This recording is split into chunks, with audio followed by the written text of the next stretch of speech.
Nós, porém, pregamos Cristo crucificado, o qual de fato é escândalo para os judeus, é loucura para os gentios, mas para aqueles que foram chamados, tanto judeus como gregos, Cristo é o poder de Deus e sabedoria de Deus. O que você tem que pregar, irmão?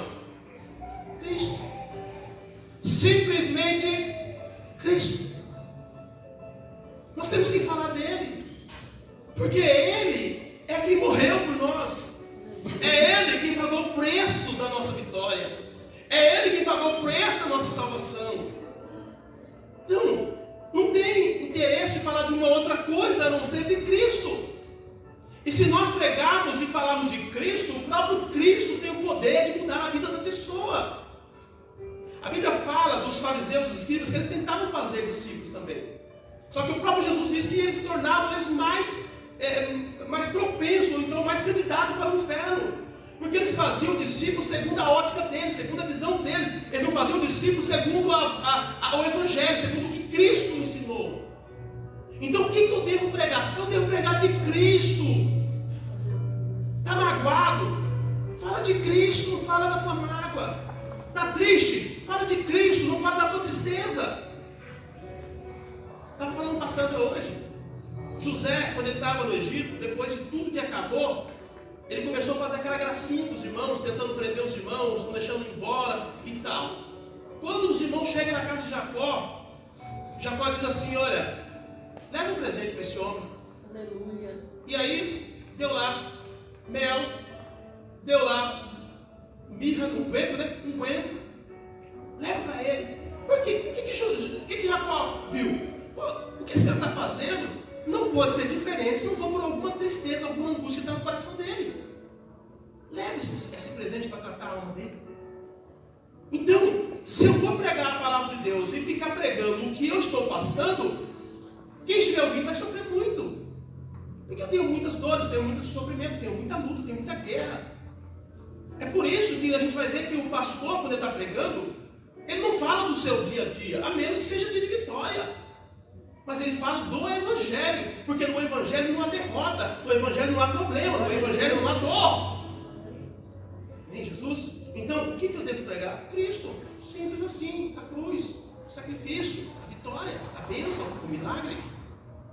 Não perca tempo, querido, falando de outras coisas, porque as outras coisas não vão edificar as vidas. Quem vai edificar a vida é Cristo. Amém, Jesus? Então, o que você vai falar? Oitavo tópico aqui. Vamos falar sobre o poder da pregação. Olha aqui que diz Isaías 61. Poder, agora você vai entender o poder do Evangelho. Por isso que você precisa pregar o Evangelho. Por isso que nós precisamos pregar o Evangelho. O Espírito do soberano Senhor está sobre mim. Porque o Senhor ungiu-me para levar o Evangelho aos pobres. Jesus está dizendo, olha, primeiro que o escritor Isaías dando a revelação profética. Ele está falando de alguém que algumas pessoas poderiam entender que era ele estava escrevendo aqui. Mas isso, lá na frente, Lucas fala que Jesus, ao entrar na sinagoga, ele lê esse capítulo. E ele diz, essa profecia se cumpre hoje. O que ele quer dizer? Eu sou essa pessoa dessa revelação profética. E eu quero dizer para você nessa noite, se você assumir hoje ser o pregador de Deus, você pode se colocar, assim como Jesus se colocou, e dizer, esta profecia se cumpre na minha vida hoje, porque eu vou ser esse pregador. Eu vou ser esse anunciador do Evangelho. Foi isso que Jesus falou. Ele diz, o Espírito está sobre mim, porque o Senhor me ungiu para levar boas notícias, ou as boas novas para os pobres. Enviou-me para cuidar dos que estão com o coração aquebrantado. O Senhor me deu a palavra para curar os corações aquebrantados. O Senhor me deu a palavra para libertar os cativos. E conhecereis a verdade vos libertará. É o Evangelho que liberta as pessoas.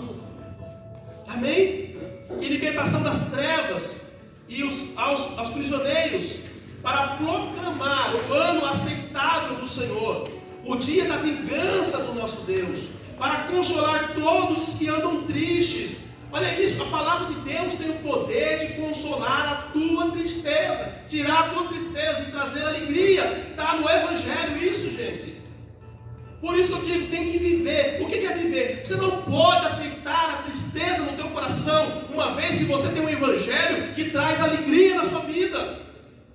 Para consolar todos os que andam tristes, dar a todos os que choram em si uma bela coroa, em vez de cinza. Aqui está falando, querido, de escolha. Aqui está falando de que Deus te chamou para algo muito forte, para algo muito grande. Ele colocou na tua cabeça uma coroa para você governar o reino espiritual, para você ser grande na presença dele. E nós não podemos aceitar nada menos do que isso. E aí continua, e óleo de alegria em vez de pranto, e um manto de louvor em vez de espírito deprimido ou angustiado. Eles serão chamados carvalhos de justiça. Sabe o que significa carvalho? Uma árvore que tem uma madeira poderosa, uma madeira que resiste muitos anos, que aguenta as pancadas da vida e não se deforma, não sai da sua essência. Deus está dizendo, eu vou fazer de você uma árvore poderosa na terra. Amém. E é o Evangelho que diz isso, não é a igreja, não é o pastor, é o Evangelho. Só que para isso nós precisamos tomar posse disso. Aí diz, plantio do Senhor para a manifestação da sua glória.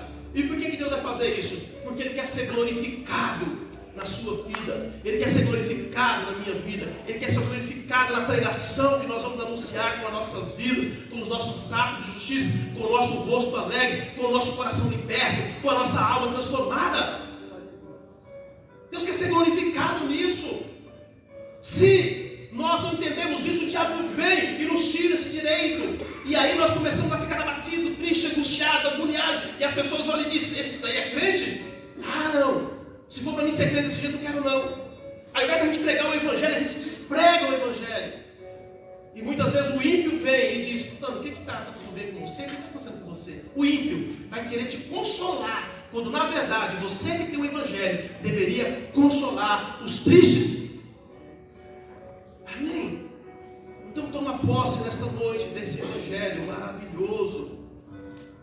Agora, qual é a exigência que Deus exige de nós? Como já foi dito, procure apresentar-se a Deus aprovado, como obreiro que não tem do que se envergonhar e que maneje bem a palavra da verdade. Agora aqui é aquela questão que a Bíblia nos pega. Você precisa ler mais Bíblia. Você precisa ter contato com o Evangelho mais. Primeira coisa que você precisa entender de uma seita é que ela vai evitar que você leia a Bíblia. Por que a seita vai evitar que você leia a Bíblia? Para que ela introduza os enganos dela no seu coração através de outros livros. Mas as igrejas sérias, elas dizem, irmão, lê a Bíblia. Quanto mais você ler a Bíblia, mais conhecimento e mais revelação de Deus você terá. Amém? Aí o que acontece? Se você ler a Bíblia, a palavra de Deus diz que a Bíblia, ou a palavra, é a espada do Espírito.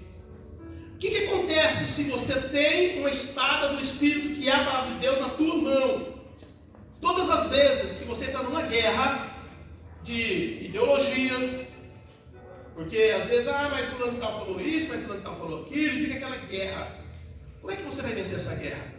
Com a palavra de Deus, com a espada do Espírito. Mas vem cá, o que a Bíblia diz acerca disso? Hoje nós estamos vivendo uma época em que as pessoas falam o que querem. Por isso que eu disse para vocês, eu não posso pregar o que está no meu coração de dor, de tristeza, de angústia. Não, eu tenho que pregar o que o Evangelho diz. E como é que eu vou saber? Conhecendo o Evangelho. Se você conhecer o Evangelho, a hora que a pessoa falar alguma coisa, você fala, opa, está errado isso aí. Não está certo esse negócio. Porque a Bíblia não diz assim. A palavra de Deus nos chama para ser como os irmãos bereanos. Os irmãos de Bereia. Que quando Paulo pregava, a Bíblia diz que eles iam lá e iam consultar a Bíblia para ver se era da forma que Paulo realmente estava falando, se era estava escrito. Gente, eu te pergunto, se o camarada duvidava de Paulo, será que Paulo está falando a verdade? Imagina os dias atuais. Se Paulo estava sendo colocado em xeque,